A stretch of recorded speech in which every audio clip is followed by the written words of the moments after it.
la sombra del mundo de tinieblas, la lucha por el poder nunca se detiene. Bienvenido a la mesa donde cada decisión tiene consecuencias. Las traiciones son inevitables y la crueldad espiritual de una senda busca alzarse sobre la voluntad de los demás. Esto es BTS Madness Network, un podcast en español que habla de Vampire the Eternal Struggle, hecho por la comunidad para la comunidad. Comenzamos.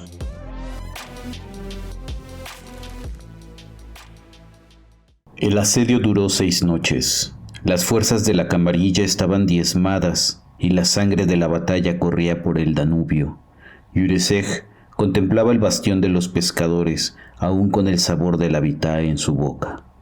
Había llegado el momento de mover sus fuerzas por toda Europa Central, mientras daba caza a Bulsku, quien seguramente se escondía como rata en alguna cloaca antigua de la ciudad.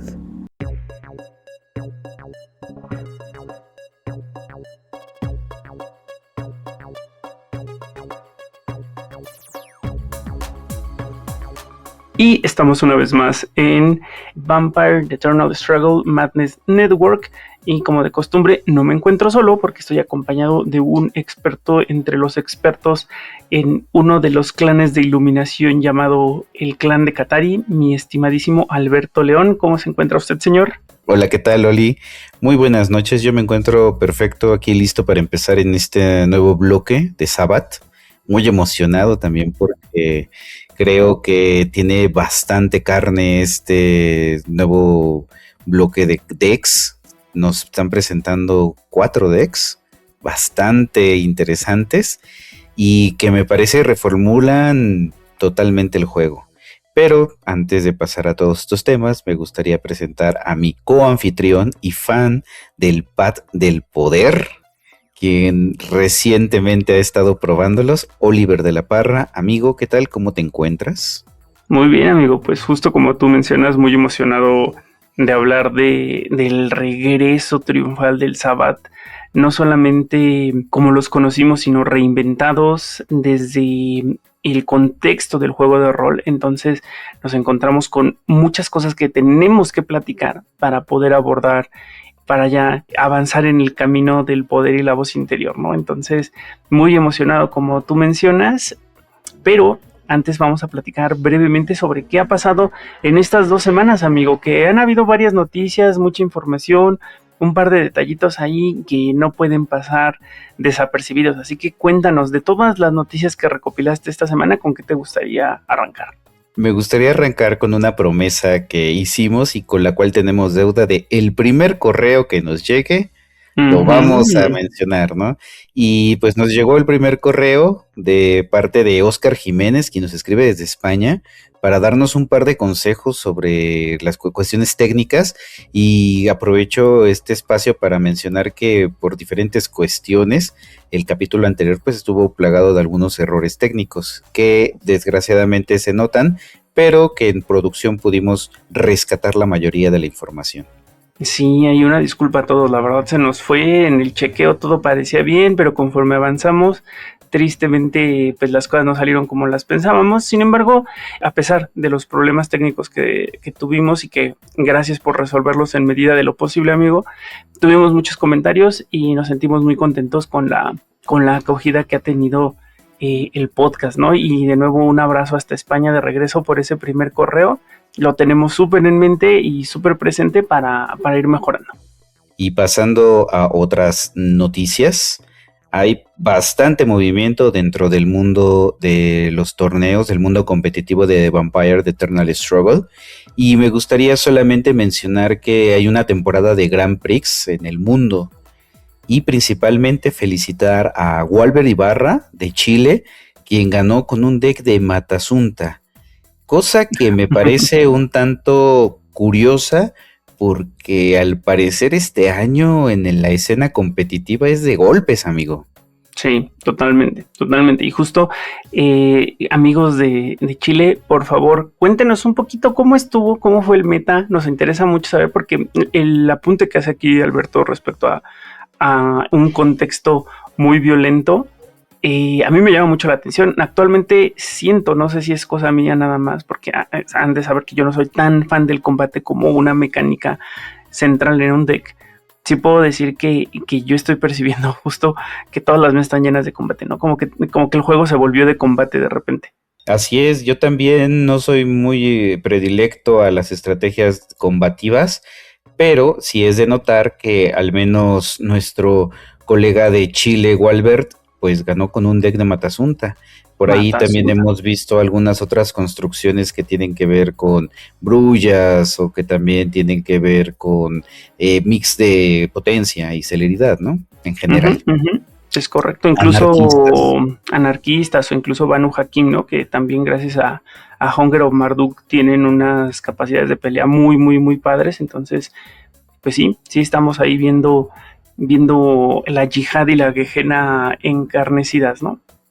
Totalmente de acuerdo. Y un comentario muy acertado. Y hablando de la yihad encarnecida, tenemos un muy interesante artículo sacado o publicado, mejor dicho, en The Information Highway, donde nos están presentando los decks que más ganaron torneos durante el año 2025.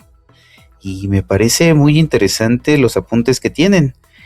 Primero vamos a comenzar mencionando del repasón cuáles son los peores decks o los que menos torneos se llevaron. Para sorpresa de nadie, Nosferatus en último lugar, Salubri y Tremor. Creo que esos son los de cajón que siempre están como pues muy flojos o sus condiciones de victoria no suelen ser tan eficientes.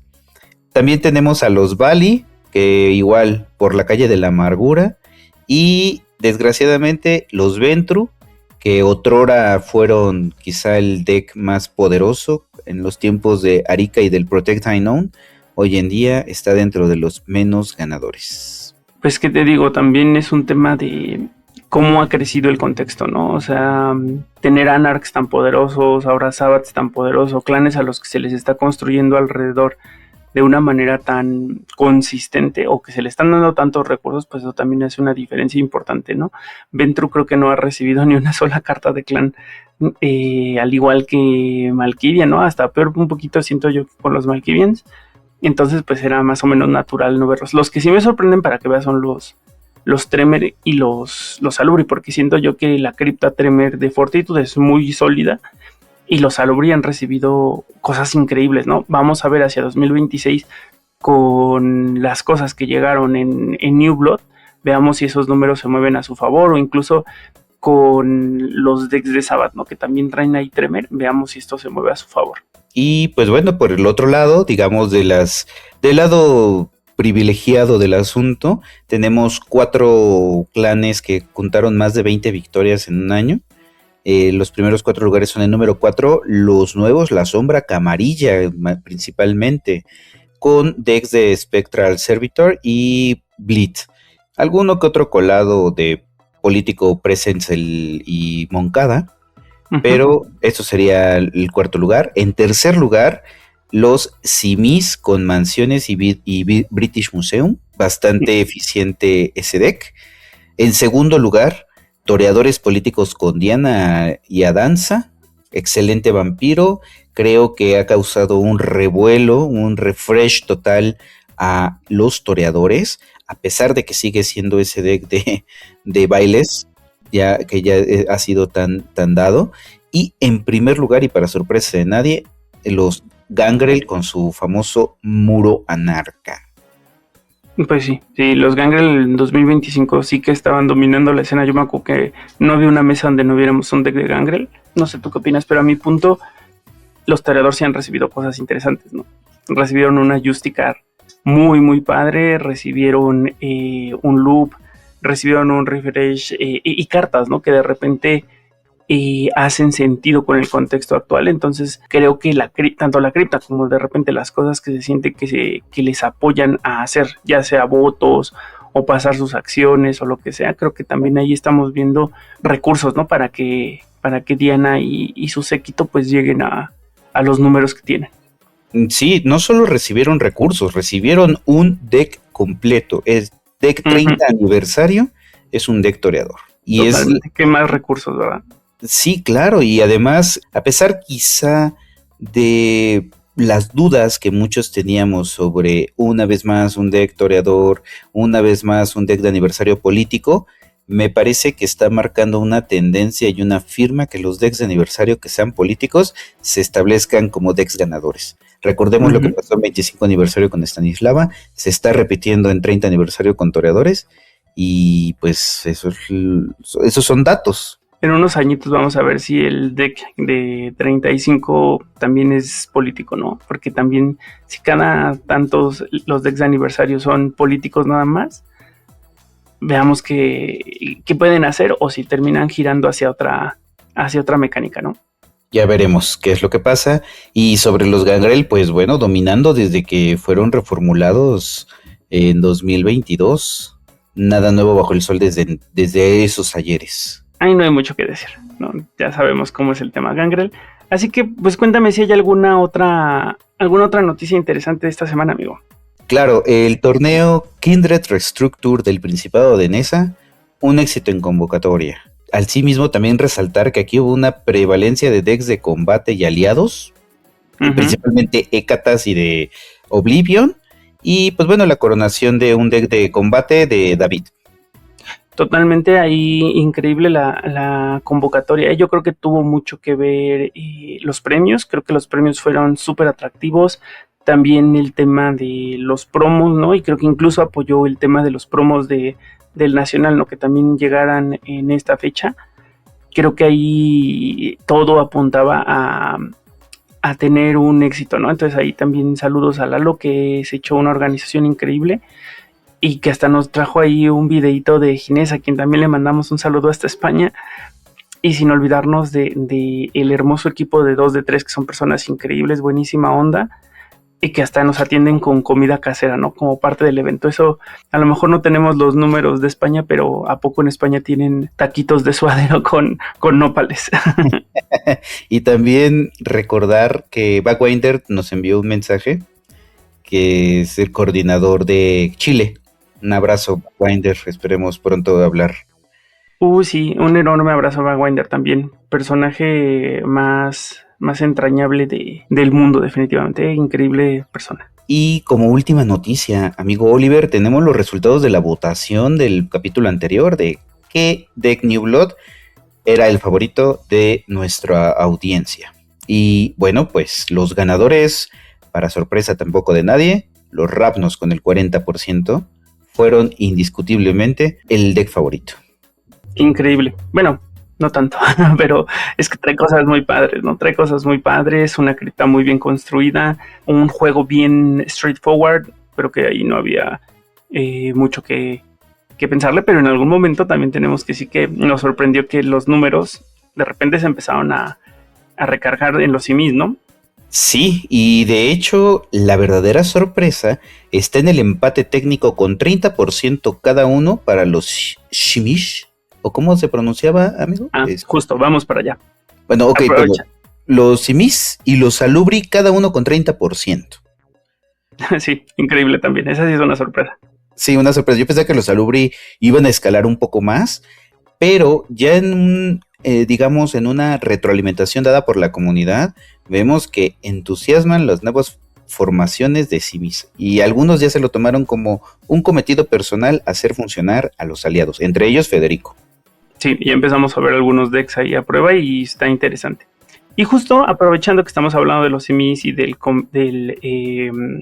capítulo que grabamos con Fede, a quien le mandamos un saludo enorme también, un amigo de la comunidad mexicana, Francisco, tuvo a bien escuchar el capítulo y no solamente escucharlo y darnos comentarios, sino darnos un breviario cultural muy, muy interesante respecto a la pronunciación de Simis.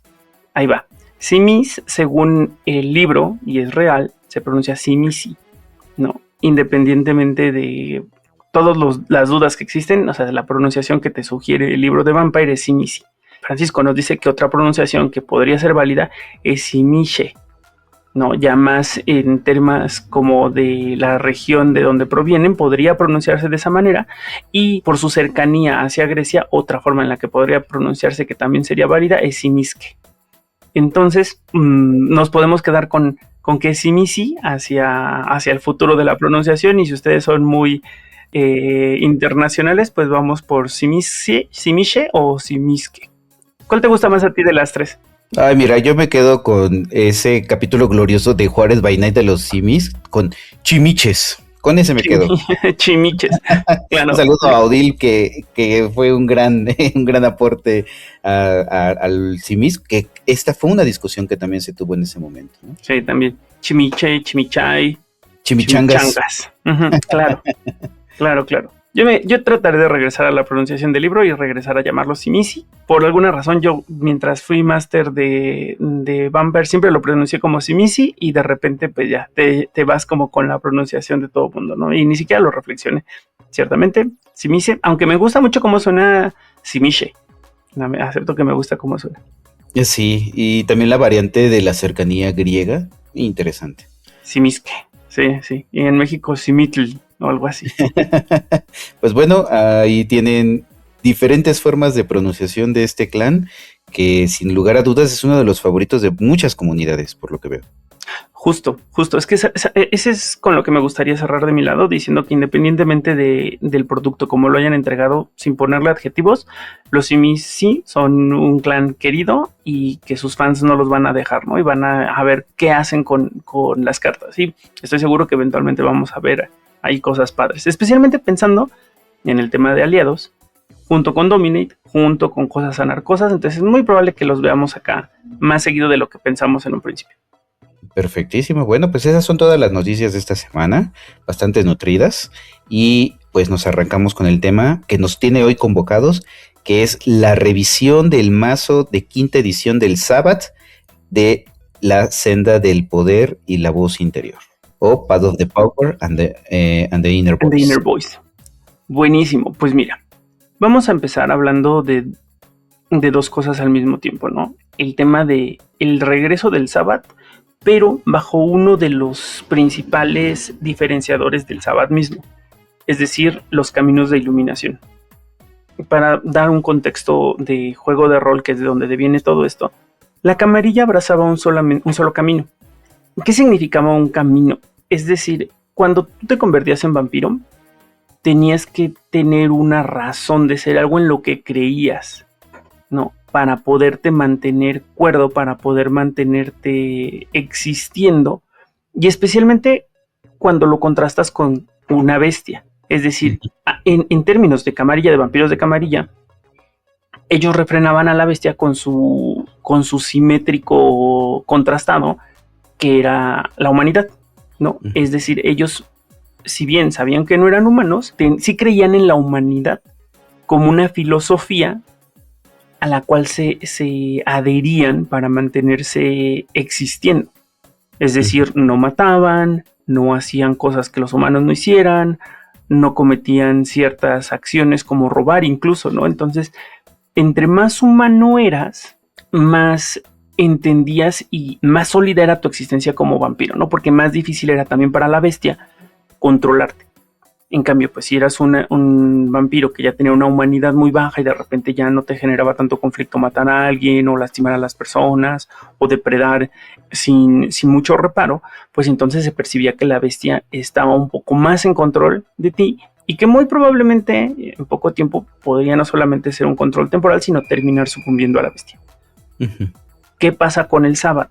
Recordemos que la camarilla, en contraste con el Sabbath, porque las otras organizaciones serán algo que hablaremos en su momento, la camarilla versus el Sabbath es que la Torre de Marfil luce más como una estructura política. Por eso es que hay príncipes, inner circles, y que los príncipes tienen una corte con funciones muy específicas, ¿no? Sus arpías, sus scores, sus lo que se tanto. Sheriff. Sus sheriff, por supuesto, ¿no? O sea, se siente como una estructura política que se sobrepone a una sociedad vampírica y que de alguna manera le da orden. Entonces, ahí funcionaba mucho ser humano porque esta estructura política además se correlaciona con la humanidad. Uh-huh. Ahora, el Sabbath, al ser más un tema de adoctrinamiento y ser una secta en términos más religiosos, recordemos que ellos hacen esta estructuración desde los obispos, los arzobispos, un cardenal. Es más espiritual. Exactamente, mucho más espiritual, mucho más religioso, tan entrecomillado como gustes, porque al final del día recordemos que ellos sí piensan que el tema de Caín es real y que es un tema de un padre oscuro que le dio origen, ¿no? O sea, es muy cercano a una religión, justamente como dices, y tiene un fondo muy espiritual. Por lo tanto, al entenderse no humanos por su relación con el devenir de Caín, ellos crean estas sendas de iluminación que lo que hacen es sustituir a la humanidad como filosofía de vida, filosofía por la cual existo, por la cual me muevo, por la cual tomo acciones, por la cual reacciono ante cosas, ¿no? Entonces, la que, si bien hay varias, es más, en su momento habían muchas, hoy en día se cierra, ¿no?, a nada más 5 caminos, porque las otras se convierten en un tema herético, en un tema de pecado. Entonces nos quedamos justamente con la senda de la muerte y el alma, la senda del Qatari, la senda de Caín, la senda de... Esta no me acuerdo perfecto si se llama la senda del sol nada más o tiene un nombre diferente, porque no recuerdo si es como la senda de Scars of Sun, algo así. Sí, solamente se tradujo como la senda del sol. Ok, perfecto. La senda del sol y finalmente la senda del poder y la voz interior, que es la que nos va a ocupar el día de hoy en términos de análisis de la cripta. Pero yo sé que a ti también este tipo de cosas te encantan, así que seguramente hay algo que dejé de fuera y que te gustaría comentar, mi estimado Beto. Claro, bueno, solo para ir amarrando la justificación del Sabbath en quinta edición, recordemos que hay como un blackout de todo lo que ocurrió en la Gehenna. O sea, no pasó como tal algo como lo que vimos en los juegos narrativos. Y el Sabbath como secta se deshace. Los dos principales clanes, que son los La Sombra y los Chimichangas, huyeron del Sabbath o se fueron o se reformularon según la versión de quien lo cuente. Y muchos de los antiguos acudieron a combatir al Medio Oriente, ya sea por medio de combatir a los de la llamada o se fueron a la llamada, ¿no? Entonces, al notar esto, las estructuras de clan se deshacen. Ya no hay clanes que dominen, ya no hay como tal una sensación de antitribu, y ahora se congregan en torno a estos caminos espirituales que comentas. Eso es central para entender por qué el Sabbath ya no está constituido por clanes, principalmente, sino por las sendas. Y tiene que ver en el juego de Vampire Eternal Struggle esta condición semántica de disciplinas y de ideologías que se ven en las cartas. Correctísimo. Y justamente ahí diste en el clavo y ese es un punto bien interesante porque entonces, en términos de lore, o sea, en términos de lo que de el metaplot en el juego de rol, siempre se habló que el Sabbath, si bien eran todos, la columna vertebral eran los simis y el espíritu eran los La Sombra. Entonces, en cuanto se mueven por un tema de supervivencia, los La Sombra hacia la camarilla y los simis si se sienten pues un poco traicionados y se van a los anarcas, justamente esta caída de la secta también se apalanca de la pérdida de sus bases de poder más importantes, como fueron Ciudad de México, donde la mano negra regía y también estaba la regente o el regente, que era el tema militar y político, pero la caída más dolorosa fue la de Montreal, porque Montreal era la meca espiritual del Sabbath, ¿no? Con grupos de vampiros que, si bien no eran los fundadores de las sectas, sí eran como los guías espirituales más fuertes, ¿no?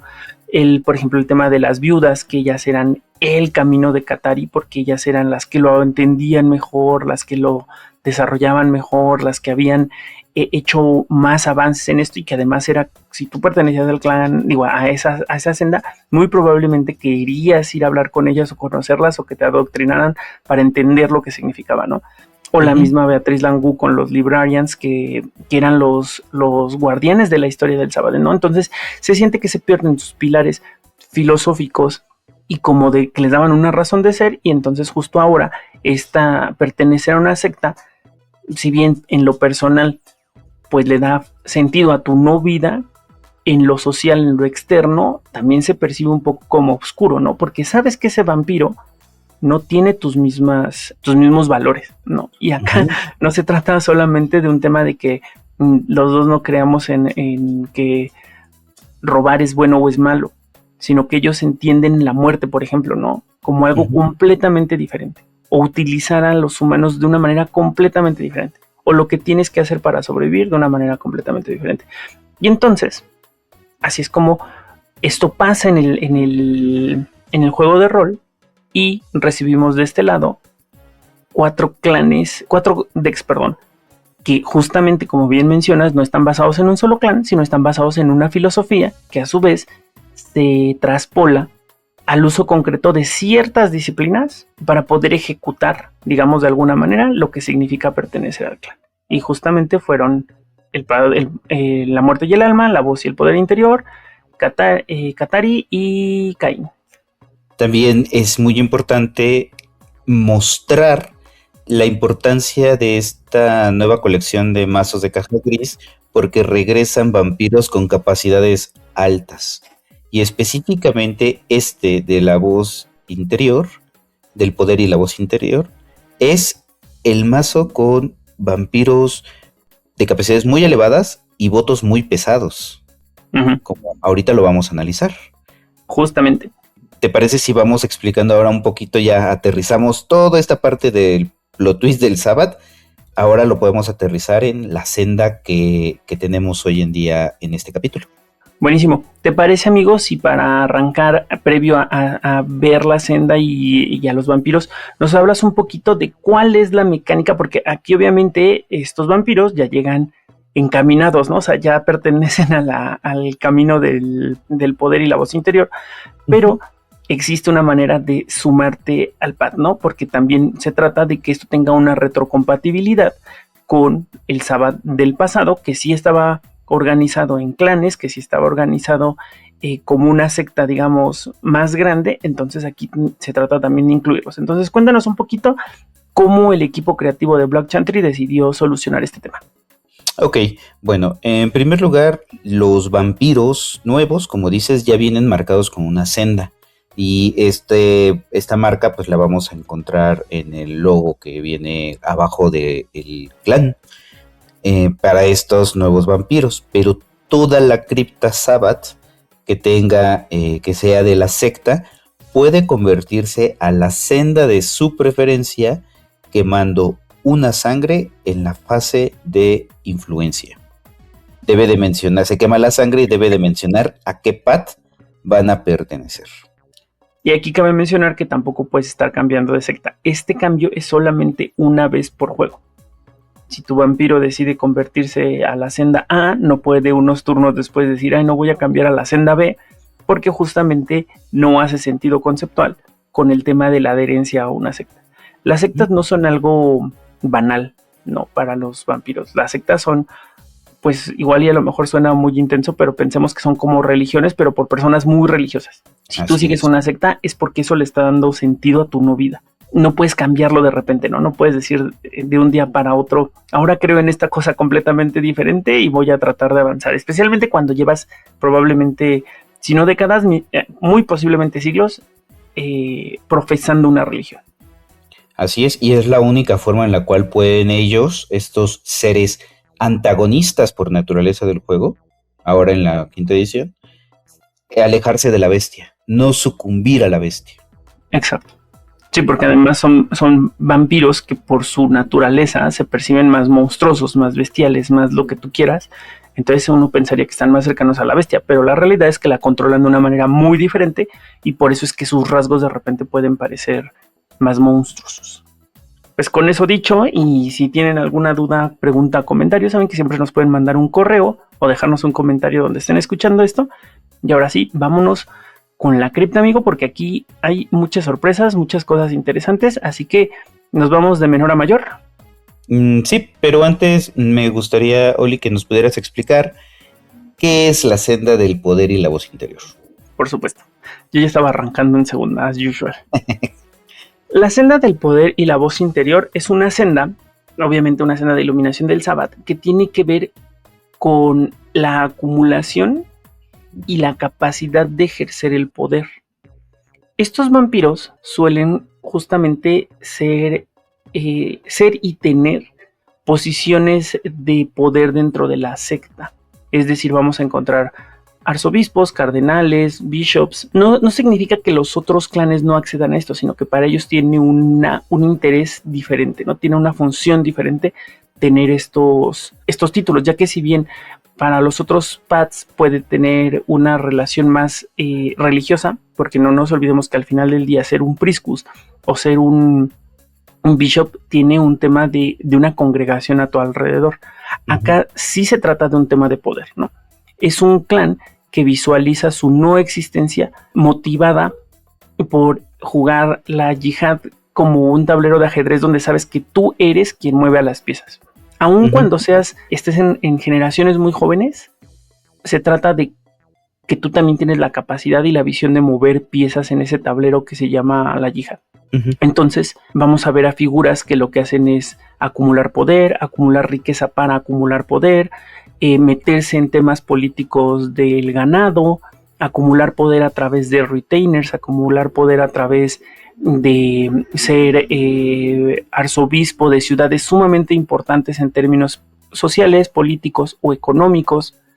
Entonces, este path, justamente a lo que juega es a ser quienes están pulling the strings, ¿no? Ellos son los que están jalando las cuerdas política, económica, socialmente para un tema de poder, porque su filosofía indica que al ser un vampiro está por arriba de, ¿no? Y no se trata de estar por arriba como un depredador nada más, no se trata de ser un lobo que entra y destroza al ganado, sino se trata de ser un pastor oscuro que va a sacar todo el provecho de ese ganado, porque justamente se trata de poder, no de destrucción. Y eso es justamente lo que le da sentido a su no vida a lo largo del tiempo. Cuando imaginamos a estos vampiros, amigo, que han acumulado redes de contactos y que no importa dónde huya, siempre va a haber alguien que esté relacionado con ese vampiro malvado y poderoso, y te va a hacer la vida complicada y te va a tratar de destruir desde su silla de terciopelo rojo en un castillo, aunque él esté ahí, que tú estés lejísimos. Ese es el clan ese es el path, del poder y la voz interior. Sí, es importante recalcar que estos vampiros, sí, a pesar de que parecen muy materialistas y muy económicos y todo este tipo de cosas, son una senda espiritual. O sea, es chistoso, es lo más cercano al calvinismo que conocemos, ¿no? Que el calvinismo tiene un trasfondo muy espiritual. Eso solamente es una pequeña nota. Exacto, no, es que está bien interesante lo que dices, porque justamente suena más como a un tema sumamente político, sumamente económico, de acumulación de poder, pero no, es un tema religioso, ¿no? Ellos creen en esto, creen en el poder como la raíz que los mantiene en la no vida. Y como tal, también tenemos que hablar de que las disciplinas que por lo tanto utilizan, porque además los paths priorizan, digamos, o se materializan con el uso de ciertas disciplinas por temas filosóficos, ¿no? O sea, si tú estás buscando el poder y estás buscando la dominancia y estás buscando esta posición privilegiada en la no vida, pues justamente hablamos de disciplinas como pueden ser Potence, Presence, Dominate, si no me equivoco también Fortitude y Celerity, ¿no? Son las disciplinas que giran alrededor de esta senda de iluminación. Y justo los principales formadores de esta senda son los que comparten estas disciplinas. Y ahí es donde vienen los mix de diferentes clanes que están ahí entreversados. Exactamente. Entonces, para sorpresa de nadie, nos encontramos con los Ventru, los Brulla, los La Sombra y that's it, ¿no? Son esos tres nada más los que vienen en este deck. Sin embargo, tampoco es limitante, ¿no? Fácilmente podrías encontrar un arzobispo Nosferatu que, for reasons, sea también parte de eso, ¿no? No es exclusivo, pero estos son los clanes que justamente por sus naturalezas suelen sentirse más afines al PAT. Al gobierno y al camino espiritual de sobajar al inferior. Que eso también olvidé decirlo, ¿no? Sobajar al inferior es importante para el clan, para el PAT. Sí, y también aquí hacer la mención de la conversión al PAT, porque hay una retrocompatibilidad con estas disciplinas, y eso es lo que nos permite a nosotros jugar cartas del pasado con los PATs actuales. Es correcto. Podemos buscar en los Brulla antitribu, podemos buscar en los Ventru antitribu, hacerlos del PAT y perfectamente jugarlos con estas nuevas cartas de librería. Es muy, muy, muy correcto. Y pues también eso es lo que suma de alguna manera tanto de la llegada de este nuevo Sabbath al juego. Porque justo como dices, no quita de ninguna manera que los arzobispos del pasado o los vampiros súper entrañables del Sabbath, llámese la bestia, llámese Cela, llámese la Salle, you name it, pueden convertirse y pueden sacar provecho de las cartas que existen. Una última nota antes de pasar a la cripta. Y es que los clanes antitribu desaparecen. ¿Qué implicación tiene esto? Que los Brulla del Sabbath son Brulla, los Ventru del Sabbath son Ventru. Ya no llevan ese apellido antitribu. Y esto también es una gran ventaja porque ahora un Ventru del Sabbath puede tener acceso a cartas clásicas como Isla de Yaros o Ventru Headquarters. Es correcto. Es como si en el pasado Arika for Reasons se hubiera unido al Sabbath, ¿no? Con una cartita de Into the Firebrand. Entonces, el tema acá es que, por un lado, qué padre, porque ahora los nuevos, todo se siente más concentrado, ¿no? O sea, tú puedes jugar a tus Ventru del Sabbath con tus Ventru de la camarilla, que por grupo pueden jugar más votos, ¿no? Porque llegan arzobispos y lo que tú quieras. Sin embargo, también nos están mochando un pedazo importante de la historia del juego con todos los antitribu, ¿no? Ya no se podría, o sea, ya no existe, es un clan aparte decir que eres un toreador antitribu, por ejemplo. Así es. Entonces, cuando hablemos, por ejemplo, de Qatari, los toreadores que vienen ahí no pueden jugar un pala grande, ¿no? Porque son toreadores, no toreadores antitribu, solamente son toreadores que pertenecen al Sabbath. Entonces, el concepto de antitribu, como bien dijiste, en términos de betes, pues pasó a mejor vida. Pero no es excluyente de que eso se hagan del PAT. Creo que eso es lo importante. Exactamente. Esas cartas siguen existiendo, esos vampiros siguen existiendo, ese clan sigue existiendo y siempre puedes sacar provecho de lo nuevo. Perfecto. Bueno, pues una vez después de esta amplia introducción que consideramos es necesaria para entender estos decks, ahora sí, comenzamos con esta primera parte que es cripta de PAT de la voz y el poder. Bueno, del poder y la voz interior. Vamos, ¿te parece bien que vayamos de arriba para abajo? Porque siento que los vampiros más chiquitos, si bien, o prefieres que sea de abajo para arriba. No, yo creo que de arriba para abajo, porque tal vez hay varios comentarios de toda la cripta, tanto inherentes al juego como externos al juego. Entonces nos vamos por los de 10 primero. Pues tengo el placer de presentarles a uno de los vampiros que a mí en lo personal se me hace más rotos de estos 4 decks que llegan, ¿no? Y me refiero a Aradaya de Kaldus Tyrant. Este vampiro es un cardenal del Sabbath, ¿no? Obviamente, eso nos habla ya de 3 votos.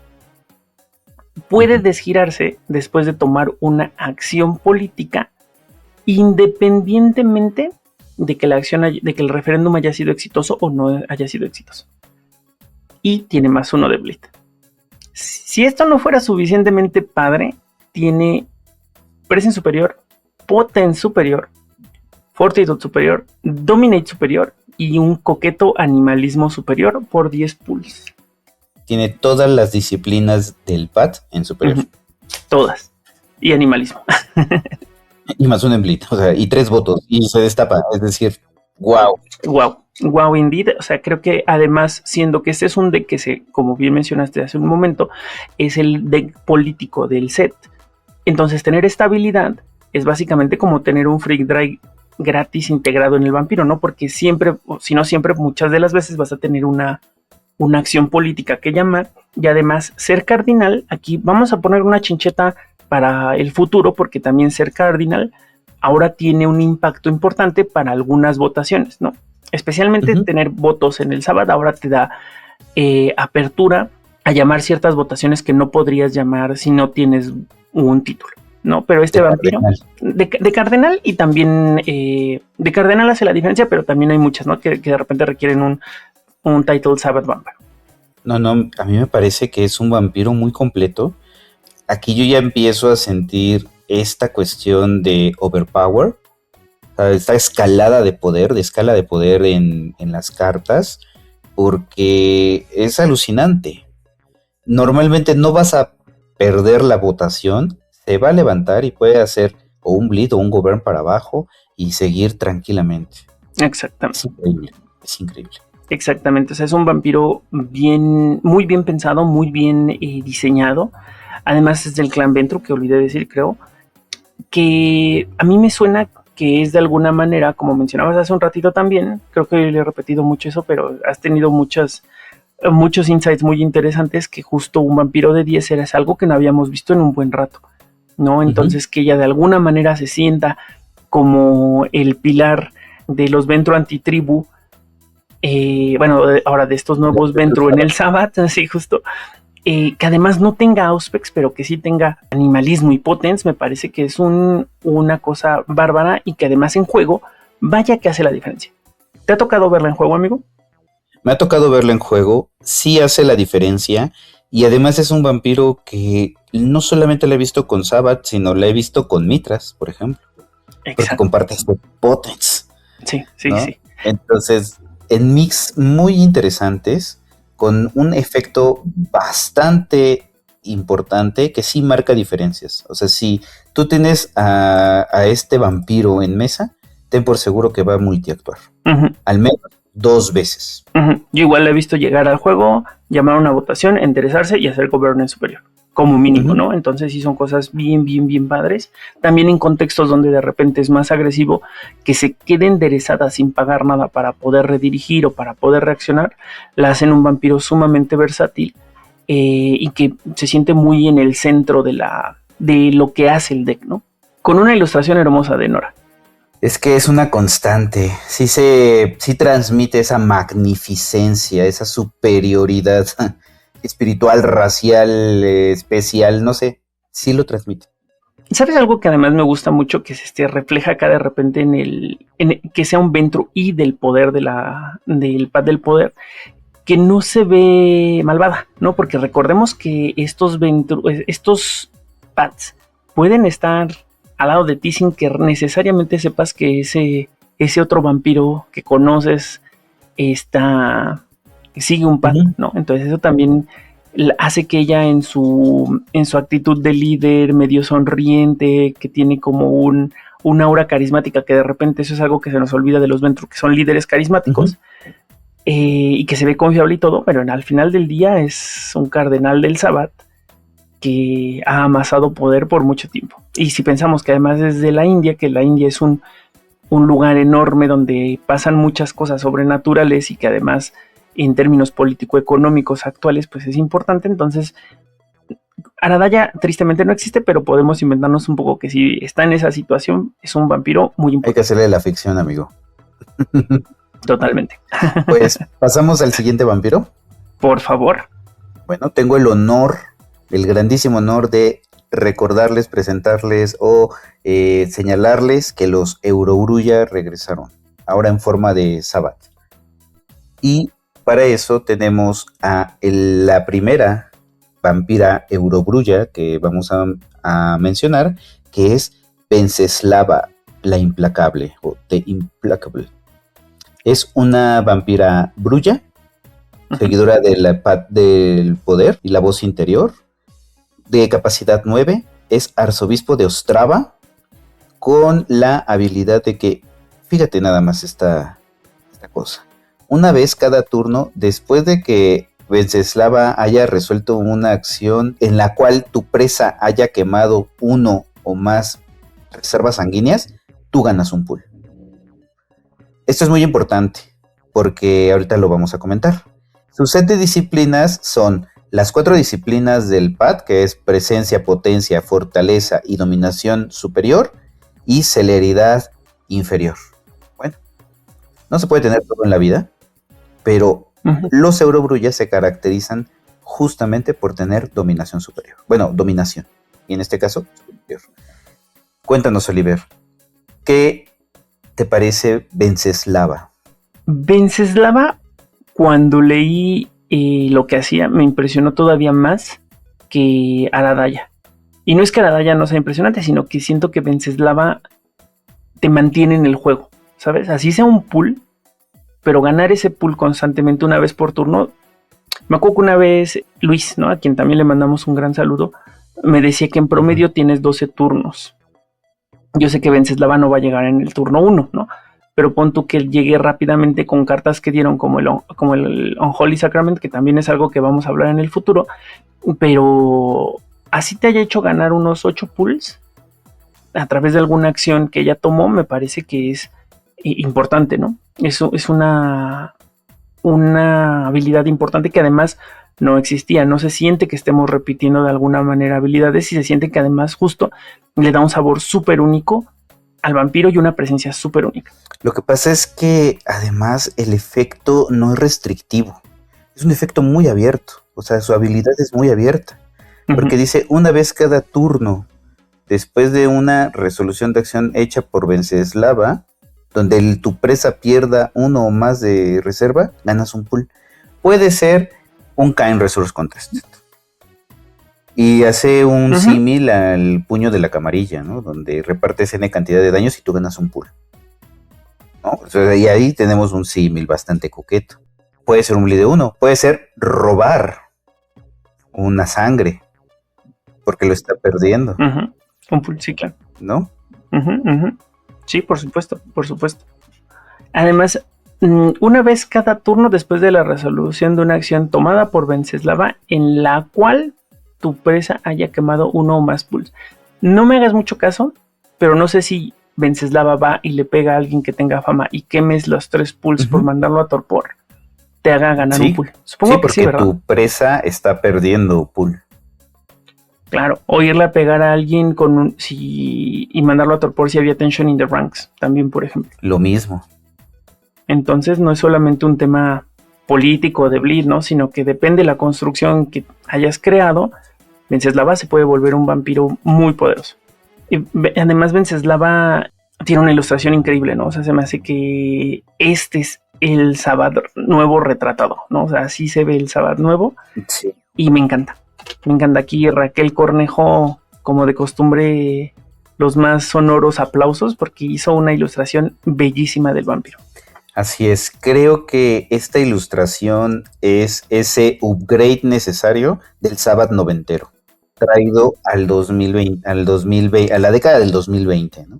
Exactamente, porque pasamos de lo gótico punk al fashion punk, entonces ella tiene una ilustración increíble, me fascina los detalles, ¿no? Las cruces, el maquillaje, los ojos, la mirada, la postura, o sea, muy, muy, muy, muy bien desarrollada. Y para no clavarnos para que no nos tachen de superficiales, justamente como dices, sacarla del Sabbath y jugarla con los Brulla que tienen Dominate, se antoja muchísimo. Sí, o sea, hemos visto diferentes construcciones, desde el Bruce and Bleed, por ejemplo, con anarquistas, también lo he visto jugado con Donald O'Connor, es decir, es muy versátil. A veces decimos que todo es versátil, pero no se trata de eso, es que podemos verlo en diferentes contextos, eso es lo importante. Eso es cierto, muy cierto, y justo creo que Venceslava me ha tocado, no sé si ha sido como un tema personal, pero así como mencionábamos que Aradaya tiene mucha presencia en la mesa, por alguna razón se le teme más a Venceslava. Sí. Yo creo que el tema de que dé pool y que sea Brulla, no lo sé, pero yo he notado más comentarios de terror hacia Venceslava que hacia Aradaya. Es más, he notado más ensañamiento contra Venceslava que contra Aradaya. Sí, lo que pasa es que la habilidad de que ganes el pool es muy impresionante, o sea, hacer un Kain y ganar pool por hacer algo que hemos visto décadas, ya es como algo que te descoloca, ¿no? Totalmente. Y pues bueno, solamente hablando un poquito del artista de Raquel Cornejo, pues yo creo que es una una muy buena artista que se acaba de integrar, es decir, es muy reciente su arte dentro del juego. Espero que siga haciendo arte. Uh-huh. Sí, Raquel, la verdad, los vampiros que ha entregado han sido increíbles. Bueno, el arte que ha entregado, porque no solo han sido vampiros, ha sido increíble. Uh-huh. Y para mí es la nueva, no sé, o sea, le guardo aprecio como en su momento a Christopher Shaggy, como en su momento a Sam Araya. Uh-huh. Para mí Raquel es ese símbolo de la imagen de BTS actualmente. Y pues bueno, dinos por favor el siguiente. Híjole, con el siguiente tengo una relación amor-odio porque se trata de Damián. Damián es la sombra del Pat, que es arzobispo de Pittsburgh y dice que mientras controlas un Ready Cardinal, es decir, en este caso si ya llegó Aradaya en el pasado y llega Damián tiene +1 de bleed, aunque también él podría ser ese Cardinal, ¿no? Si él se convierte en Cardinal, consigue ese +1 de bleed. Uh-huh. Las disciplinas que tiene en básico son Presence y Fortitud, y las que tiene en superior son las 3 del clan La Sombra, es decir, Potencia, el nuevo Obtenebración conocido como Oblivion y Potence. ¿Por qué tengo una relación odio-amor con él? Eso lo hablaremos en el apartado del arte, pero como vampiro, por 8 pulls, me parece que es un vampiro muy funcional, que además me parece que crece a los La Sombra titulados, independientemente de que ahora estemos hablando de Sabbath, pero funciona perfecto, ¿no? O sea, es un vampiro que llegue en 2 turnos, porque pues 4 y 4 de repente ya llegó Damián, lo hace funcional, tiene las disciplinas que se necesitan. Me gustaría que tuviera ese presence en superior, probablemente por temas de Water Captivation y así. Sin embargo, es un vampiro que, a mi parecer, independientemente de lo padre que puede sentirse, se siente muy de soporte. O sea, no es, al menos que yo he jugado este deck varias veces, no es nunca el primero que quieres levantar. No lo quieres ver antes que a Venceslava, por ejemplo. No, Venceslava y Aradaya son top, y si no están ellas, Rexton, que es el que sigue, pero definitivamente este es un vampiro que cumple, ¿no? O sea, cumple con lo que tiene que hacer. Si está Aradaya, él se vuelve todavía más útil, porque pues tener ese +1 de bleed nunca está mal, y pues tiene los 2 votos de arzobispo de Pittsburgh para poder hacer lo que tiene que hacer con su título Sabbath. ¿Tú qué opinas, amigo? Pues bueno, 2 comentarios al respecto. Tiene una muy buena retrocompatibilidad con Cardenales de la Cripta 5, por ejemplo, con Dark Selina, sobre todo, que comparte 3 disciplinas. Vamos a ver más adelante, cuando veamos la librería, cómo se resolvió el tema de las disciplinas. Juega afortunadamente toda la librería, pero también estos votos son una adición muy importante para el político camarilla, curiosamente. Porque muchas de las cartas de los La Sombra políticos actuales las juega, o sea, todas las puede jugar. El Noctis, la que te da votos en modificador o en reacción, etcétera, ¿no? Ominous Chorus. Ajá. Entonces, a mí me parece que Damián iría mejor en esos lugares. Esta casa le queda un poco estrecha, mejor que se vaya a otras construcciones o con una compatibilidad de otros vampiros. Y tiene acceso a jugar cartas que no necesariamente son de camarilla, como el Race of Portaculis. Puede jugar pues de repente cosas como un Kaino que no pide nada más. Entonces, Political Stranglehold, por ejemplo, ¿no? También, entonces no hay mucho tema con sus limitantes, y justamente si vas por votos más que por secta, entonces, como dices, bienvenido sea al grupo de vampiros de La Sombra que tienen votos. Además, que al ser un 8 puede hacer govern en superior incluso a María del Toro, a Reginald, a otros vampiros que hacia abajo pues igual le ganan mucho al pagar menos por ellos, ¿no? Ahora, un dato interesante de Damián, previo a que hablemos de su ilustración, y es que al ser arzobispo de Pittsburgh, se contestaría el título con vampiros muy interesantes. Mira, va a contestar el título con Donny Kowalski. Kowalski. Sí. Que es el príncipe de 6 de los Malkavian, que tiene aspecto superior. Con Elisha Tucker, que es un vampiro que vemos muchísimo actualmente en la construcción de del ministerio. Ujú. Vamos a contestar título también con Missy Shillingford, que es otra arzobispo del ministerio de Pittsburgh. Grupo 6, que fue de los últimos, no sé si recuerdas, que salieron todavía hacia el final de los seguidores, cuando eran seguidores. Sí, de Kickstarter, es un vampiro de Kickstarter. Es correcto. Ajá. También con Álvaro, el Sion de Angélica, que es de la Cripta 2 de la Sombra, que es un vampiro muy utilizado en el pasado, porque además tiene presence básico. Ujú. Con el Y dedo. con uno de... Exacto, con el dedo, con la pieza completa de jamón conocida como monzada. Y con un personaje muy carismático y divertido que tú lo vas a reconocer inmediatamente, y es Mugur Sabou. Ah, Mugur, me encanta Mugur. Exactamente. Mugur, un gangrel antitribu que también era arzobispo, bueno, es arzobispo de Pittsburgh, y que justamente también contestaría título con Demian. Sí, creo que el título de Pittsburgh es uno de los más contesteados junto con Mannheim, ¿no? Uh-huh. Mannheim actualmente también es un título muy, muy contesteado. Y justamente también yo creo que ese tipo de cosas se evalúan en términos de la construcción de un vampiro. O sea, tener a un vampiro de 8 con 3 disciplinas en superior, 2 en básica, 2 votos y una habilidad, no le podían dar algo como a Venceslava, que es arzobispo de Ostrava, que es una ciudad que se acaba de incorporar al set de ciudades en disputa, ¿no? O sea, es decir, no hay nadie disputando el Ostrava. Ostrava, exactamente, y ni siquiera hay una carta para volverte algo de Ostrava, ¿no? Uh-huh. Llámese varón, príncipe o arzobispo. Claro, pero yo creo que eso también tiene que ver como narrativamente por el sitio geográfico, que siempre ha estado en una disputa terrible, ¿no? Entre que si es Checoslovaquia, que si es República Checa, que si pertenece aquí, que si pertenece allá. También, y que además es una ciudad bien chiquita, ¿no? Sí, claro. Creo que es mucho más grande de repente, yo creo, Azcapotzalco. Ahora, ¿qué problema tengo con Damián? La ilustración.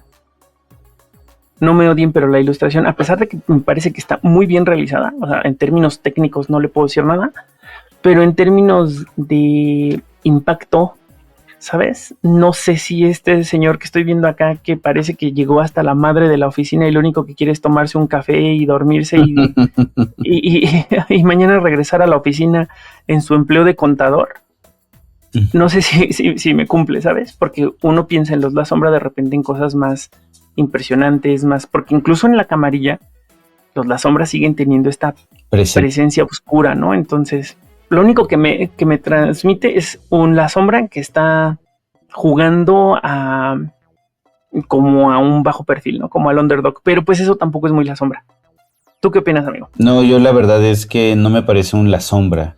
O sea, hago el contraste quizá con otros vampiros como Luca Italicus incluso, ¿no? Uh-huh. Charles del Mar o Antonio de la Concepción, que es una ilustración bastante hermosa. Sí. O pensemos, por ejemplo, en vampiros así súper sencillitos de La Sombra, que no son como nada del otro mundo, ¿no? Como por ejemplo Lucy Markowitz, sí, que es una de 3 que tiene obtenebración y dominid básicos, grupo 4. Es una chava que trae una camisa polo, un saco, y aún en ella, en la ilustración, se percibe esa autoridad, ese poder La Sombra, ¿no? Entonces, ahí sí me faltó conceptualización, aunque la ejecución haya estado padre, pero ahí si a alguien le interesa, yo hice una ilustración alternativa para Damián, que podemos dejar en algún lugar eventualmente para que la vean. Uh-huh. Bueno, para mí como que La Sombra prototípico, majestuoso y todo, siempre fue Nair. Pero bueno, creo que tiene que ver también con el hecho de que fue uno de los primeros sobres que abrí de Black Hand, me salió ella y quedé impresionado, ¿no? Nair era una escolar del Oblivion, ¿no? O sea, ella estaba intentando entender... tienen otro nombre porque no es del Oblivion, pero es de estos vampiros de La Sombra que se dedican a estudiar el abismo. Uh-huh. Entonces lo reflejaba increíblemente bien la ilustración de Christopher Shea. Pero bueno, ahí lo dejamos. Creo que no hay mucho que más que apuntar sobre Damián. Vámonos entonces al que sigue, por favor, preséntanos. Bueno, es una carta muy curiosa, por muchos sentidos. Bueno, Rexton Savage Abernathy. Es un Brulla, Eurobrulla, capacidad 8, dominación, potencia, presencia superior la constante de la celeridad en inferior, arzobispo de Ginebra, y dice que los aliados y vampiros con capacidad de 3 o menos no pueden bloquear a Rexton. En el papel es un vampirazo. O sea, este Rexton juega todo el deck, tranquilamente. Tiene los votos, tiene la capacidad, pero está ligado, desafortunadamente, a un hecho, que es sí. La ilustración está basada en un jugador, y el jugador se vio envuelto en una polémica recientemente. Entonces, este suceso extrajuego, yo considero que sí ha afectado al vampiro. Y lo ha afectado tanto que cada vez que lo veo en juego, alguien hace o un comentario irónico o un comentario sarcástico. Y a mí me ocurre que yo no puedo ver igual a este vampiro. O sea, al igual que como con Damián, perdió un aura, ¿no? Sí, justo. Eso es lo que me ocurre con Rex. Es como mi caso. Entonces no lo puedo ver igual. Incluso anda por ahí en internet rolando una proxy que hicieron con cara de payaso. O una que está llorando. O una donde está llorando, ¿no? Es un hecho muy desafortunado, porque un gran vampiro, yo creo que necesita ya un nuevo lavado de cara, a pesar de que acaba de salir el año pasado. Sí, tristemente son cosas que no se controlan, pero que definitivamente afectaron ahora sí que la reputación del arzobispo de Ginebra. Así es. Porque tiene una gran habilidad. En un contexto como el que estamos viviendo, donde tiro por viaje las construcciones malvadas de los Hécata llegan con un masking casi pegado. O sea, Rexton hace una gran diferencia. Y que de repente también vampiritos chiquitos que te están jugando monoanimalismo o lo que sea, te traten de bloquear. Entonces esta habilidad no es mala, eso me parece que es una gran habilidad. Sin embargo, es real que yo, por ejemplo, a él no lo he visto en juego. No lo he visto que nadie lo traiga, y a pesar de que hace match perfecto con el concepto de Eurobrulla que estábamos hablando hace un momento, ¿no? Venceslava, Donald y este personaje de acá, Dominate Superior, hacen todo el sentido. Y yo siento que sí le pegó un poco como a la reputación del vampiro, la mala reputación del jugador. Sí, un hecho muy desafortunado para una carta que yo creo que merecía más. No ha tenido el tiempo de demostrar que es una excelente carta. Y la ilustración de Ginés, me parece que es buena, está muy bien. O sea, Ginés ha desarrollado un tema de iluminación que me sorprende, me parece que está increíble. Me gusta mucho el vacío de los ojos versus la iluminación que tiene en general, pero también siento que me queda de ver un poco el vampirismo, ¿no? Siento que es un señor que va a ir a un concierto de los Enanitos Verdes con ese chamarrón. Con sus estoperoles. Sí, y bueno, a mí me parece que sí es un buen tributo. Creo que también Damián es un tributo, ¿eh? Creo que también lo es. Carece quizás sí de esta aura vampírica. Sin embargo, por el lado de la ejecución, pues es muy, o sea, sí identificas inmediatamente a este jugador conocido. Que mira, no tengo tema con que se hagan estos tributos, me parece que está padrísimo, ¿no? Creo que todo mundo quiere aparecer en una carta así. Sin embargo, creo que a lo mejor debimos de haber hecho una mejor selección respecto a quiénes deberían, o a qué clanes, ¿no? Qué vampiros, qué capacidades. Porque aquí no veo yo a un Eurobrulla capacidad 8. Que por cierto es arzobispo de Ginebra, como en su momento lo fue esta Constanza Vinti. Y que también, si no me equivoco, contesté a título con Ingrid Rosler. También con Marie Fusigné de los Malkavian Antitribu. Esa Malkavian bien interesante que tenía taumaturgia y dementación en básico. También contesté a Controyus, un Tremer príncipe de Ginebra también, que Troyus no puede castear votos o ballots contra Bloodhounds en referéndums de Bloodhounds, que tiene más 1 de fuerza. No sé si lo ubicas, que cuesta 8 y que tiene Celerity básico, grupo 4. Sí, pero ¿qué crees? Le hemos regado porque Constanza Vinti es de Roma. Sí, efecto Mandela, ¿no? Que yo juraba que sí. Así es, yo ahí siguiéndote la corriente. Así, muy mal. No me sigas porque no sé a dónde voy. Pero bueno, algo más sobre Rexton, creo que tiene un trasfondo muy interesante y desafortunado al mismo tiempo. Pero ya construyó una leyenda a su alrededor, eso está interesante. Hace un rato que te decía que prefería a otro vampiro, me refería a Yureseg, no a Rexton. Yureseg me parece un vampiro increíble, mira, ahí te va. Cuesta 8, es otro Brulla. Tiene las 3 de Brulla en superior, es decir, Potence, Presence, Celerity, Dominate y Fortitude en básico. Es arzobispo de Budapest. Y ahí te va, mientras tu Prey tenga 10 pulls o menos, Yureseg tiene un voto más y más 1 de bleed. Wow. Hazme el rechingado favor, como solíamos decir en el pasado, amigo. Este se me hace un vampirazo. O sea, las 3 de clan en superior, 2 votos, y que si tu presa tenga 9 o no, 10, de hecho, porque dice 10 o menos, ya vote de 3 y bleed de 2, se me hace irreal. Y como after midgame ya no es como que todo mundo tenga mucho pool, entonces muy probablemente finishea a tu presa y sigue teniendo el bono para el que sigue, porque muy probablemente tampoco tenga los 10 o más. Y cuando se empiezan a apretar las votaciones hacia el final del juego, tiene un voto más, ¿no? Entonces se me hace un vampiro bien redondo, con una gran capacidad de... O sea, tiene mucha presencia, y termina siendo víctima también de repente de la violencia o los banishments, ¿no? Porque al no tener una capacidad tan grande, termina... Siempre es de los que dicen, no, pues mejor que se vaya Yureseg, porque sus votos influyen mucho, su bleed influye mucho, y no lo queremos en la mesa.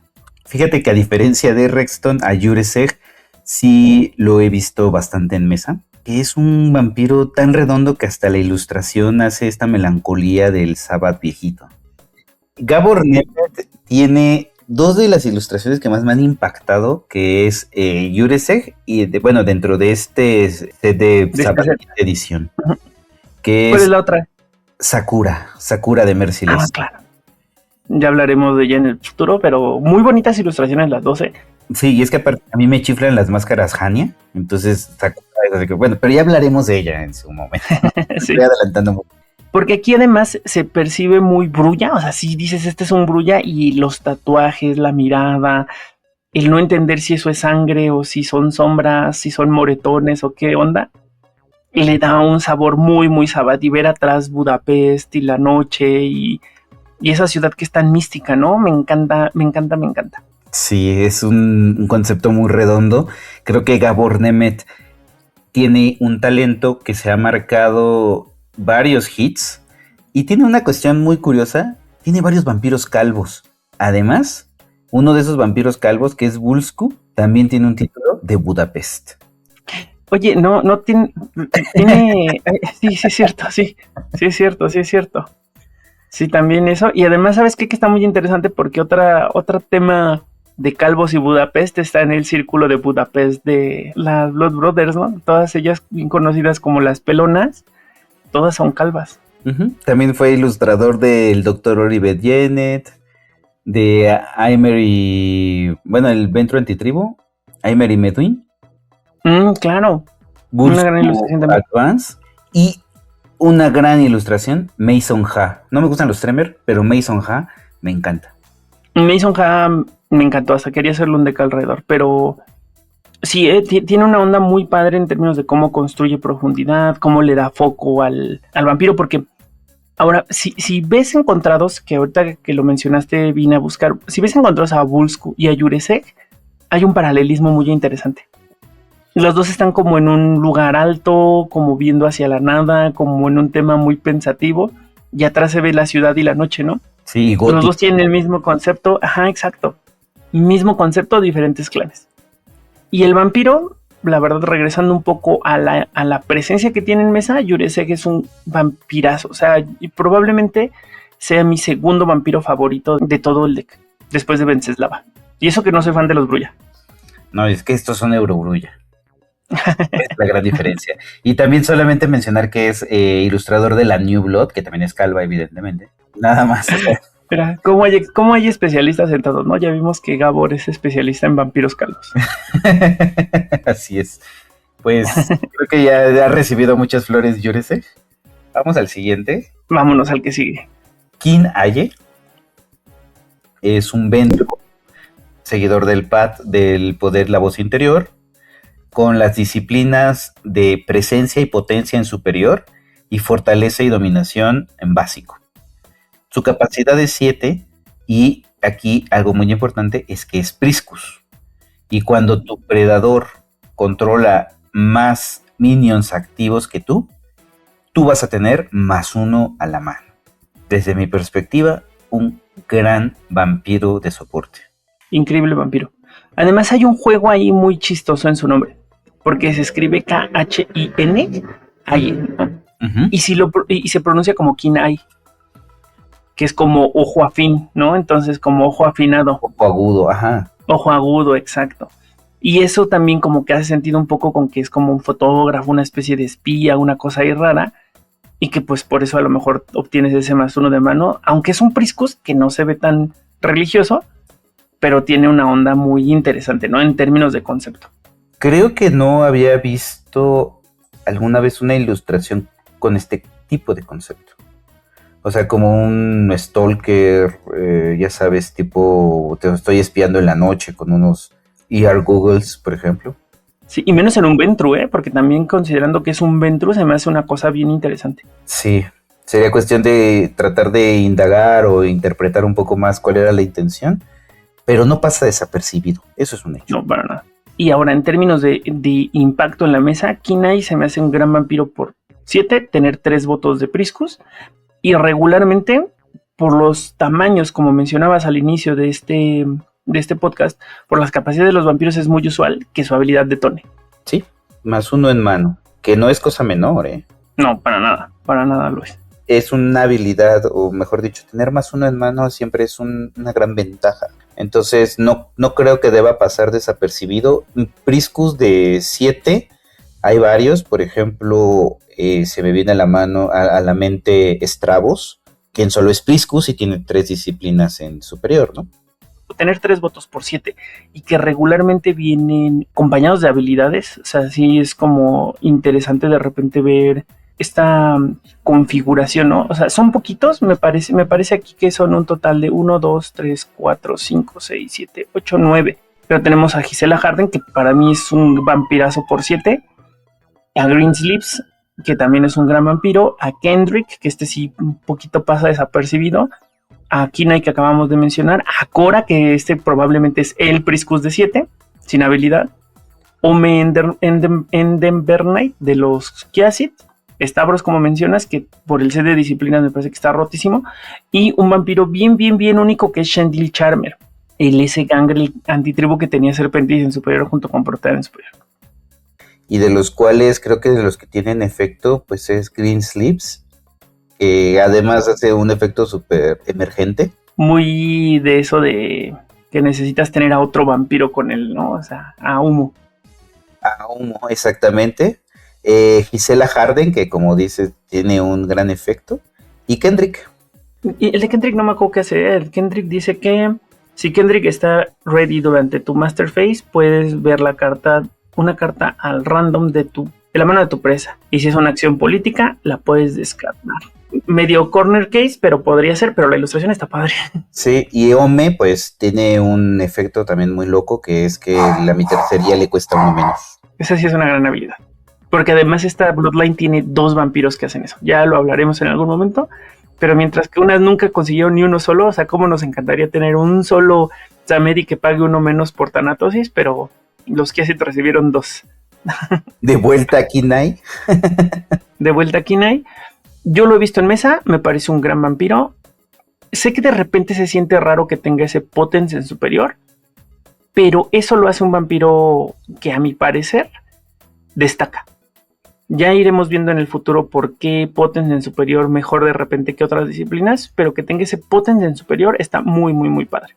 Así es, además tiene acceso a las amalgamas de potence y presencia que está muy marcado dentro de las cartas de librería. Y que hay muchas, ¿no? Porque también, si hubieran 2, dirías, bueno, X, ¿no? Pero hay mucho potence amalgamado y con cartas relevantes. Desde cositas sencillas como el Iron Glare hasta cosas ya más padres como un Spirit de Corpse. Bueno, pues... Te toca la que sigue, por favor. Ay, me encanta, soy súper fan de la ilustración, pero bueno. Concordia. Es una Ventru del PAT con presencia y dominación en superior, potencia y fortaleza inferior, capacidad 6, Sabbath Bishop y una ilustración bellísima. La amo. Desde que la vi dije, esto es súper misterioso y elegante y todo al mismo tiempo. Sí, y muy Sabbath, ¿no? O sea, sin dejar de ser una Ventru, es una Ventru que grita Sabbath Bishop. Y o sea, el detalle del vestido con encaje, cómo se va difuminando en las sombras, ¿no? Saliendo ahí. El rímel todo corrido, ese maquillaje así totalmente... Sí, super smokey eyes, sí. Además que sea Bishop, ¿no? Porque el hecho de que por 6 tenga este set de disciplinas, que me parece una locura que llegue con Potence, que tenga un voto, de entrada consolida el poder político que te presenta el par, ¿no? O sea, traer, aunque sea un solo vampiro con un voto, ya hace diferencia. Especialmente que este vampiro te puede costar 3, porque es susceptible a que le hagan govern en superior. Y que tenga acceso a las nuevas cartas políticas del Sabbath que requieren un vampiro con título cualquiera, ¿no? Entonces se me hace un vampiro que es clave en términos de soporte. Así como en su momento hablábamos que Demian es un vampiro que se siente como muy de soporte, lo mismo con Concordia, pero Concordia se me hace todavía más eficiente, aunque tenga un voto menos. Sí, por supuesto, sale rápido, la podemos encontrar en diferentes construcciones con otros tipos de Ventru, porque pues juega cartas como Isla de Yaros, cartas como Ventru Heartswaters, entonces, bueno, ¿qué te digo? Y además pues la ilustración de María Lorraine es una garantía. Sí, muy bonita, muy bonita, muy bien hecha, muy vampiro. Aquí no hay tema, ¿no? Me encanta la ilustración. Pasamos al Vámonos siguiente. Con Rasha Tarasuni. Rasha es probablemente el vampiro al que menos caso le he hecho de este deck. Y no es porque sea malo, sino a lo mejor un poco por cómo está constituido. Mira, Rasha cuesta 6 también. También es Bishop. Es la sombra que tiene Potence y Dominate en superior, Presence y Oblivion en básico. No es un mal vampiro, la ilustración incluso está muy padre también, solo que siento que versus Concordia, que se sienten muy como en la misma línea, siento que para como está hecho el deck, le gana mucho más sacar a Concordia que a Rasha. Aunque Rasha, no sé qué opinas tú, amigo, Rasha siento que también puede ser muy bienvenida en los decks de la sombra. Sí, creo que el tener ese Potence superior y el Dominate superior le ayuda a hacer un Brush and Bleed de la sombra camarilla. Uh-huh. La cuestión aquí siento que que le falta esa presencia superior, ¿sabes? A comparación quizá de Kinei o de Concordia, sí le pesa bastante la presencia inferior. Sí, efectivamente, y que además aquí no hay juego con Oblivion. Entonces, al no haber juego con Oblivion, sientes que estás de alguna manera desperdiciando una disciplina en esta construcción específica. Uh-huh. Pero de nuevo, creo que fuera de aquí y llevártela a una construcción de la sombra político grupo 6, es un gran vampiro, ¿no? Básicamente tendrías un voto más por 6 en términos de escalera de govern, pues puede costarte 3. Uh-huh. Así es. Creo que también la ilustración a mí me gusta, sí me transmite ese asombrismo. Y pues bueno, me parece que sería cuestión de ver cómo se desenvuelve en otras construcciones. Es lamentable que pase un poco desapercibida, pero es que cuando te encuentras a un Yureseg, o la misma Concordia que cuesta 6 y de repente se siente con más punch. Vámonos con la que sigue, amigo. Sí, que también es otra la sombra, que también desgraciadamente pasa desapercibida, que es Lily Josdan. Lily Josdan es capacidad 5, Sabbath no tiene título, es el primer vampiro no titulado, ya a partir de aquí ya ninguno tiene título. Uh-huh. Potencia superior, Oblivion, fortaleza y dominación inferior. Con una ilustración de Nora Hartbonen que me parece, o sea, ahorita que me está cayendo un 20, Oli, uh-huh. y creo que la dirección de arte de esta B5 choca muy fuerte en contraste con el fondo de la sombra. O sea, como que la paleta de colores se desdibuja, ¿no? Es que, ¿sabes qué pasa? Que siento que fue medio desatinado ese fondo de los La Sombra, ¿eh? Siento que no significa nada, siento que no es La Sombra. Extraño mi fondo morado, ¿sabes? Mi fondo morado muy litúrgico. Pero tienes razón. Creo que podría lucir mejor con algo menos Messi en el fondo. Sí, algo más, ¿cómo decirlo? Purpúreo, más anterior, Marco. Sí, exacto. Este vampiro es real que a lo mejor pasa un poquito desapercibido en términos de cómo está constituido, pero el hecho de que tenga fortitud siendo La Sombra, ahí es donde creo que tiene valor Lily. No, este poten superior, más fortitud, más dominate y de repente este coqueto Oblivion que debe de tener por ser La Sombra, creo que es donde de repente en construcciones que por el grupo no tenemos tanto, es ahí donde de repente Lily tiene oportunidades de brillar, ¿no? En decks que a lo mejor van a golpear, que se pueden prevenir y que pueden redirigir o blidear, ¿no? Entonces creo que ahí es donde de repente Lily puede hacer cosas interesantes, o incluso en el tema de la multiacción La Sombra, ¿no? Que si hay hay muy poquitos, pero que tengan ya un par con fortitud, está bueno. Lamento decirte que no hay pocos, amigo. La Sombra bueno, entonces... fortitud está Yewong, el mencionado Damián, pero también está Dafina y Camaludín. Y todos tienen Oblivion y Potence superior. Bueno, Camaludín no lo tiene, pero todos tienen Oblivion superior. Yo estaba confundiendo a Dafina con la otra señora, pero tiene razón, la otra señora no tiene fortitud, es Dafina. Pero habla muy bien de repente de qué rol puede tener Lily, ¿no? O sea, si bien cuesta 3 menos que Dafina, le puede hacer govern y puede ir a romper caras como lo harían los demás y prevenir ese daño amistosamente con ese fortitud. Entonces ya con estos 5 ya armamos un deck. Sí, porque todos tienen aparte el Oblivion superior, etcétera, ¿no? Salvo Lily. Menos esta Lily. Pero Lily es muy rompe caras con su superior de potencia. Sí, me parece que va muy bien en cualquier otro deck que no sea este. Claro, y al costar 5 tampoco le vas a llorar mucho si le pasa algo horrible, ¿no? Exactamente, y es que sobre todo le falta la presencia. Para hacer otras cosas, sí. Aquí sí. Es el único vampiro de esta cripta que carece de presencia. La segunda, pero sí.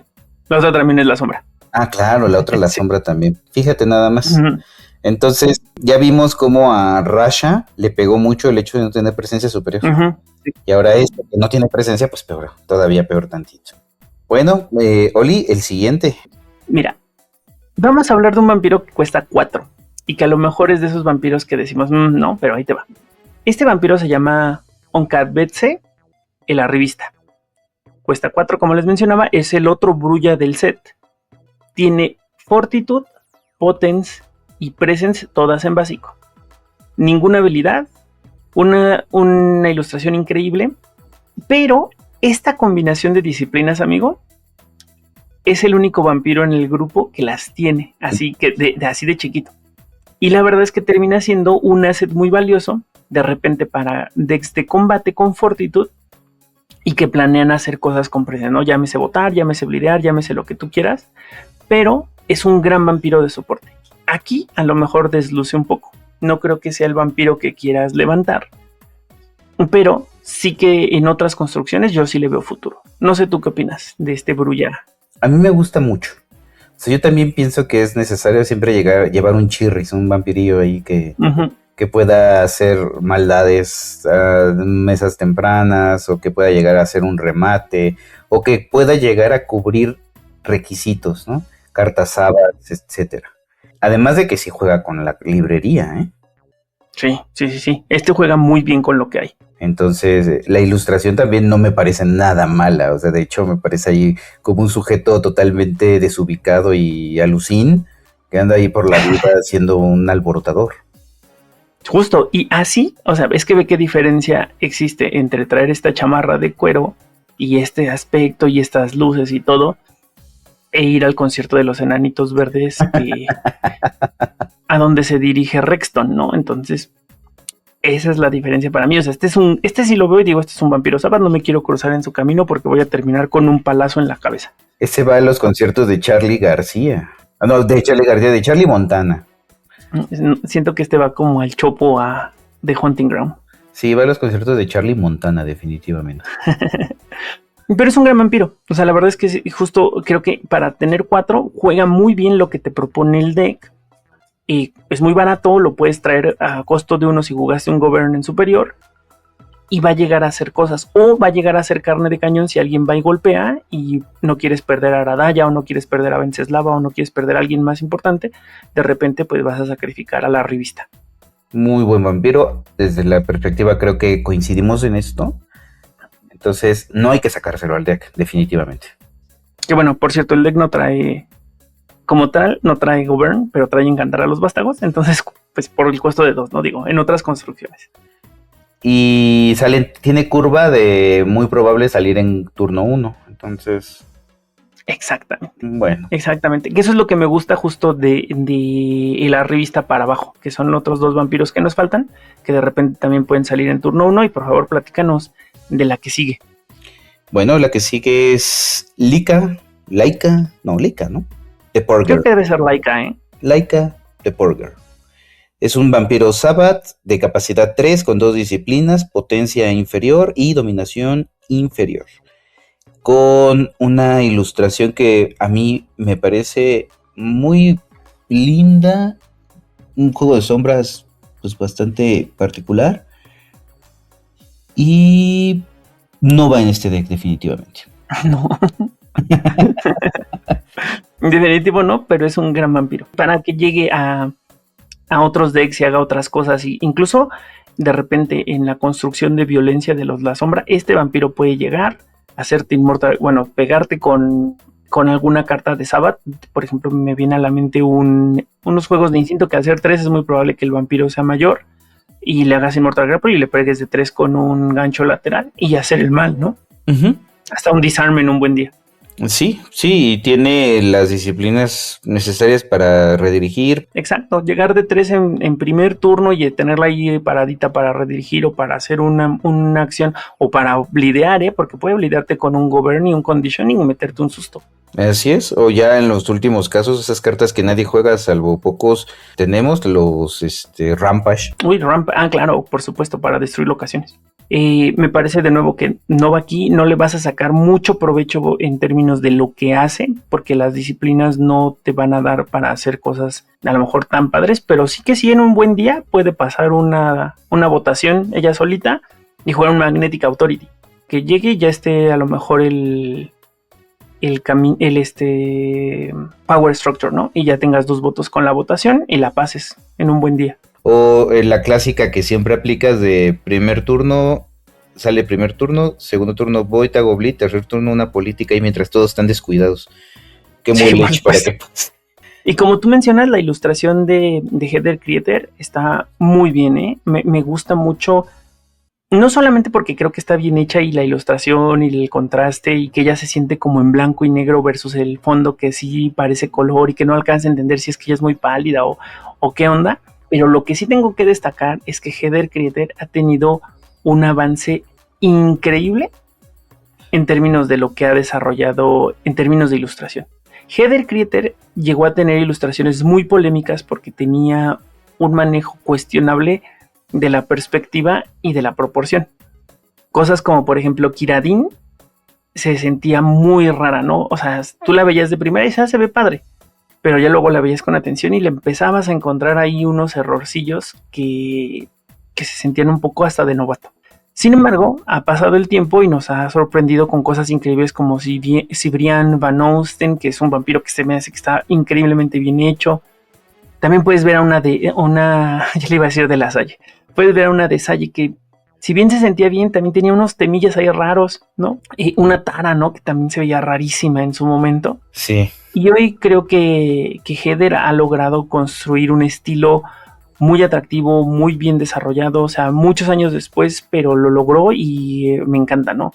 Un Genghis, un Baiciño, esta misma Laika de Purger. Y además nos da pie para hablar justo del vampiro que sigue, porque también ella ilustra a Suwira. Que Suwira, ¿te toca a ti o me toca a mí? Me toca a mí, ¿no? A ti. A ti, amigo, a ti. Muchas gracias. Ya me sentía que te estaba robando el micrófono. No. Suwira es una Ventru que cuesta 2 y tiene Presence básico y That's It.